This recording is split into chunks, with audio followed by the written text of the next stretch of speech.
Have you had any problems with the crowd? Of course. Because we've had a couple of comedians tell us that they had stuff thrown at them. Nah, I never had shit thrown at me. I've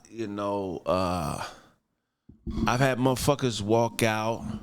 I remember a couple years ago, I was working on a joke at an open mic, and I don't really remember the joke. I was just working it. Open mics are like the gym. You just go to work shit out. You don't know if it's funny or not. And I was telling a joke, which I haven't really told since, about how I like average looking women. I like sevens. You know what I mean? Because sevens, they know how to be a part of something bigger than themselves. They're team players. Like a seven is the type of woman that would, get married in her work clothes. You know what I mean? Because she got to get back to work after that, right? So I'm saying this joke, but when I don't know the joke, I'm just trying to figure it out. So instead of saying woman, I'm saying bitch. I'm saying average looking bitch. But it's an open mic. So you're supposed to be able to figure it out. So as I'm doing the joke, there's a gay guy in the audience. Oh. And so I say average looking bitch. And then he says, you're the only average looking bitch in here. Damn. Right? And I start laughing. I'm like, that's fucking funny. And I thank you. And I put out my little notepad and I wrote like, I'm adding this to the joke. So I go back in and work it, right?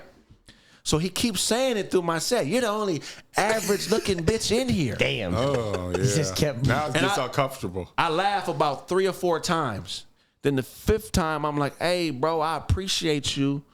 Understand that these are just jokes. You feel what I'm saying? But can you please stop talking while I'm on stage? Because this is an open mic. It's not like we're at a comedy club or an arena. I'm just working my shit. So somebody's recording this as it's happening. And then he keeps going. He's kind of drunk. And I said, man, shut the fuck up before I beat your ass, you fucking punk, right? You fucking, and I lose it, right? Somebody records it. They put it online. Oh, this guy is, right? Yeah. So my guy who's cool people, his name is, what the fuck is his name? Ty. Openly gay comedian, a fucking monster comedian, super gay.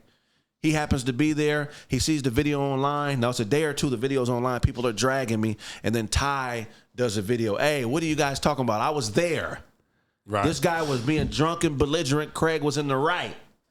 You feel what I'm saying? So, you're going to have situations like that. But I feel like if you do things that are morally right and you're not being a bully, you're trying to make a certain point, and it's something that's authentic to you, that I feel like you won't have problems. Tying that in, I just actually read a story about, and you being a lover of Seinfeld. I love Seinfeld. We're greatest show. Oh, Kramer going out. The way Kramer went out. Oh. Now the Comedy Store, I think it happened in the Comedy Store or the Laugh Factory, who banned him, said they're opening to bringing him back if he can. Say that bring him back. He had, he's reformed and in his ways. I don't know if you can bring him back. Do you think Kramer? No, he's not reformed, but make his comeback. He's not reformed, but comedy is a safe place, man. He had a moment. Yeah, he had a moment. Look, comedy is fucking hard, dog. It is especially if it's somebody like that. Like you remember the situation? I read about it. Somebody was heckling him. But apparently they weren't. No, he wasn't doing well. Well, what happened was these people were talking. He thought they were heckling him or whatever, but they were just talking in the crowd. Some other dude, the owner said they were just talking to each other, and he made it a point to make them say what they were saying, and the dude was like, "We're saying you weren't funny." Oh, wow. And that motherfucker lost it, dropped the N-word, all that shit. Yeah, and then he started talking about slavery. So, I mean, is there a comeback? Yeah, it's a comeback. Hey, man, comedy should be protected, man. I don't give a fuck if you a racist or whatever. If you got a dope-ass point of view and it's funny, I'm going to listen to it. I may laugh. I may not fuck with you, but I definitely want, especially if you're racist and potentially hate me, I want to hear how you think. I don't want you to be able to operate in a covert way and tiptoe around. I would rather you be openly racist than tiptoe around me. So I view it as a gift. Man, bring it on. Fuck it. Have them come back. Let's hear some more. What else do you have?